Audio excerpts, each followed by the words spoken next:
Assalamualaikum warahmatullahi wabarakatuh. Perkenalkan, nama aku Alvin Faiz Azikra dengan NIM 2313400443 dari kelas BKI 3B. Saat ini aku akan membawakan psikoanalisis klasik Sigmund Freud.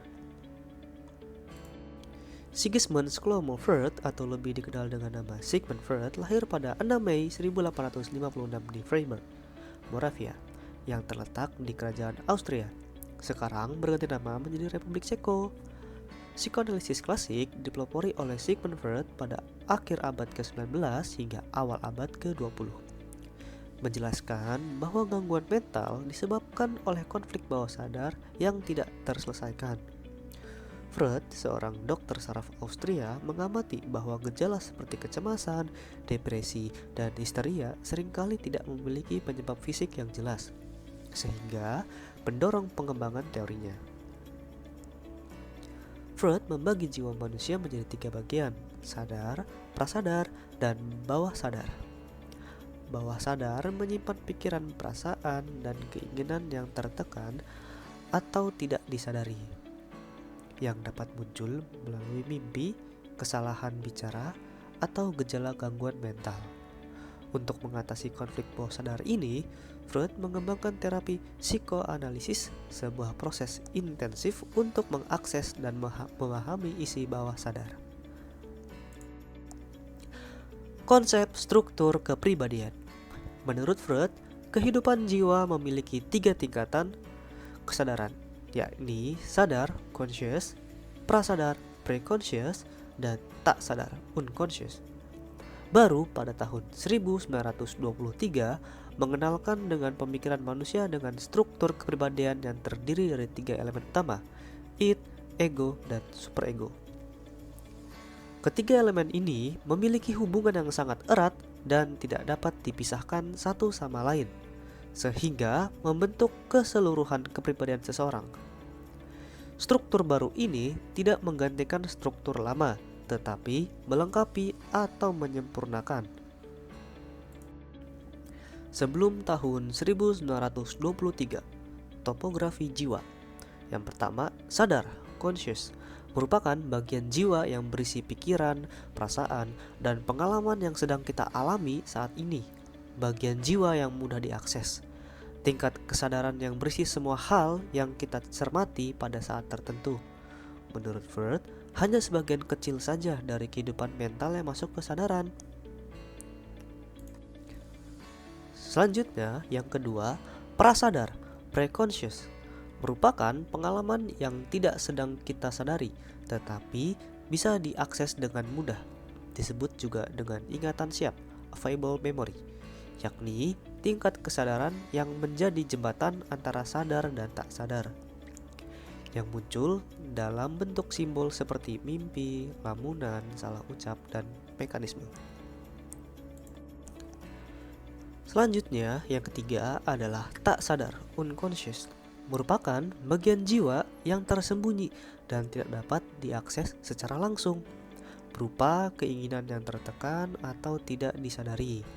Ketidaksadaran berisi insting, impuls, dan drive yang dibawa dari lahir, dan pengalaman-pengalaman traumatik, biasanya pada masa anak-anak, yang ditekan oleh kesadaran dipindah ke daerah tak sadar.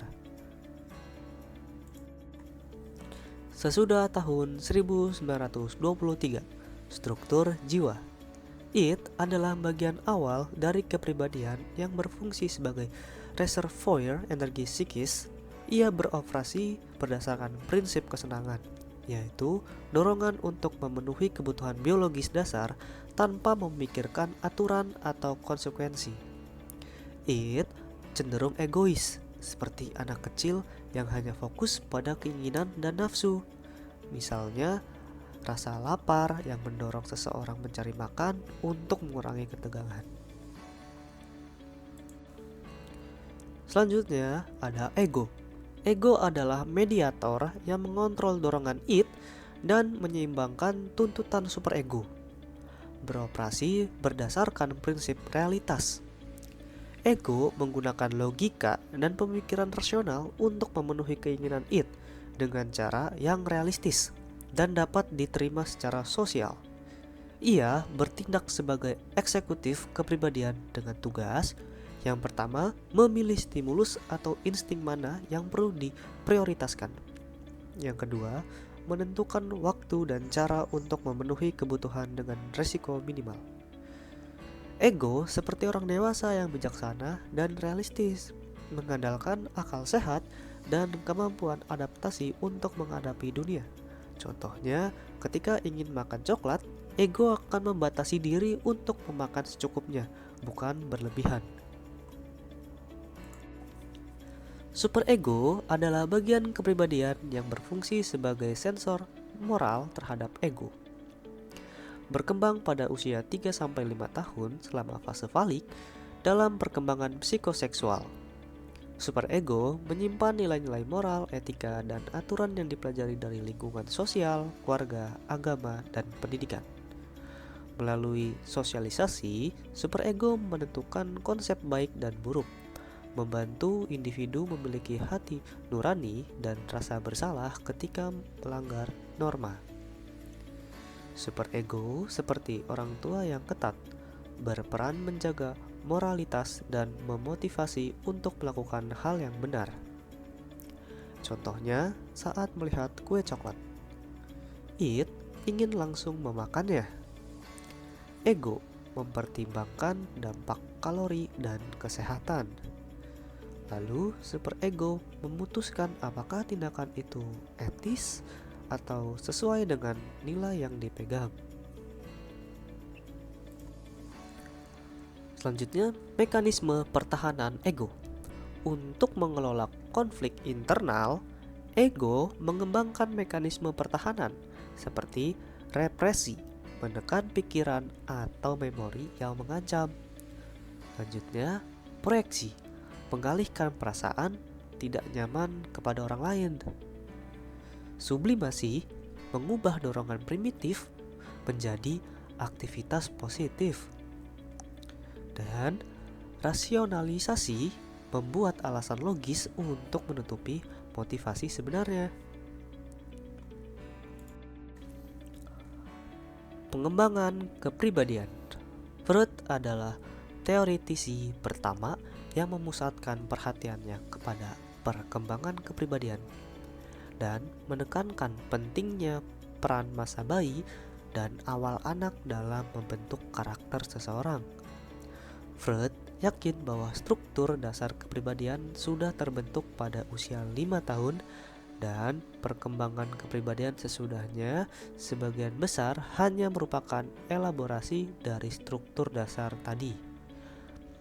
Freud membagi perkembangan kepribadian menjadi 3 tahapan, yakni tahap infantil 0-5 tahun, tahap latent 5-12 tahun, dan tahap genital 12 tahun ke atas.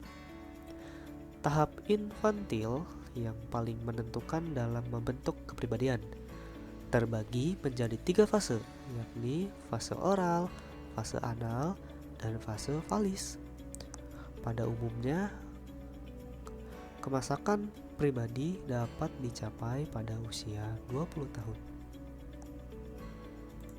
Terima kasih telah menonton video analisis klasik Sigmund Freud. Jangan lupa like dan subscribe. Bye bye.